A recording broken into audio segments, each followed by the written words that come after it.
What's the real story behind Edgar Allan Poe's death? Was it alcoholism, rabies, or a violent election day scam? More than 160 years later, no one knows. One of the greatest writers of all time, and we still don't know. Edgar Allan Poe's eeriest tale may be the real-life mystery of his unexplained death.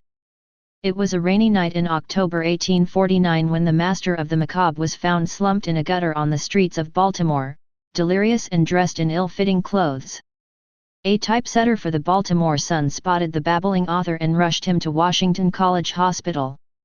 4 fitful nights later, a hallucinating Poe finally succumbed to his delirium. Doctors were unable to determine just how Edgar ended up in such a ragged state. Over the years, Poe researchers have crafted their own answers. Here are the 6 most intriguing possibilities. Did Poe die of cooping? Poe was discovered on election night outside Gunners Hall, a pop-up polling station for the day's events. Many believe the author fell prey to a bizarre brand of voter fraud from the 19th century known as cooping. Cooping gangs would kidnap a victim and strong-arm him into repeatedly voting for a candidate under different identities. Disguises were often involved, as was forced consumption of drugs or alcohol. Given Poe's strange costume, his woozy state and proximity to the ballot box, perhaps the author was duped in the name of bully democracy. Could Poe have died of a previous illness? Poe was on the road when he died in Baltimore, having left Richmond, Virginia for Philadelphia. In the days before his departure, the author reportedly visited a physician, complaining of a fever and weak pulse. Both Poe's doctor and his wife-to-be advised against the journey.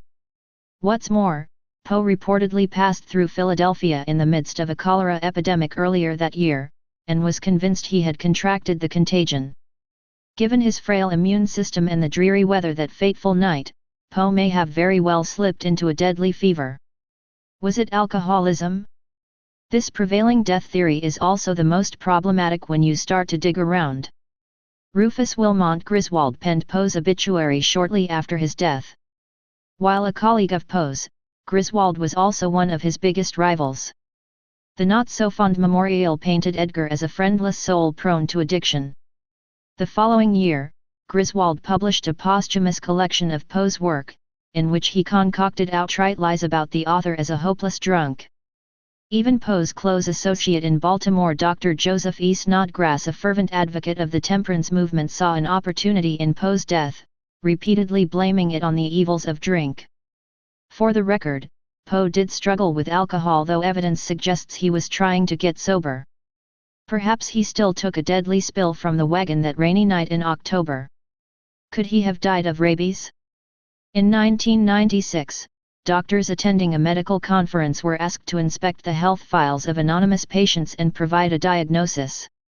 Dr. R. Michael Benitez received a file on E.P., a writer from Richmond. After assessing each symptom, confusion, hallucinations, lethargy, shallow breathing, he delivered a diagnosis of rabies. EP, of course, turned out to be Poe, and news of Dr. Benitez's inadvertent discovery sent shockwaves through the literary community. Turns out, rabies was a fairly common virus in the 19th century, though it is impossible to prove without DNA evidence. Nevertheless, as Jeff Jerome, curator of the Poe House Museum in Baltimore, points out, this is the first time since Poe died that a medical person looked at Poe's death without any preconceived notions. Dr. Benitez had no agenda. Poe may have had a brain tumor. After his death, Poe was quickly buried in an unmarked grave. 26 years later, his corpse was exhumed for a more proper burial. According to reports, one gravedigger noticed something striking about Poe's skull, a solid mass rattling around inside. Some now believe this mass was a brain tumor, which can sometimes harden into a ball after death. Author Matthew Pearl explores the theory in his historical thriller The Poe Shadow.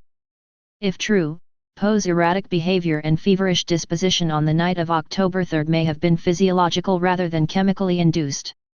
Or was he murdered? Author John Evangelist Walsh offers a far more sinister explanation of Poe's demise.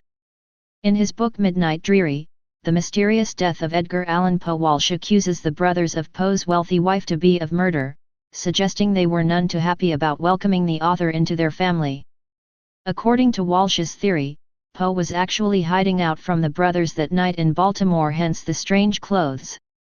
Alas, the siblings still tracked down Edgar, beating him and forcing alcohol down his throat until he was nevermore. A less conspiratorial theory that still ends in bloodshed contends that Poe had too many drinks that fateful night in October, and was the victim of a violent bar brawl or a deadly mugging. In any case, most of us would like to know, Poe's final resting spot has fallen victim to a bad part of town. Careful when visiting. You may just end up in a murder mystery yourself. Stay paranoid, my friends.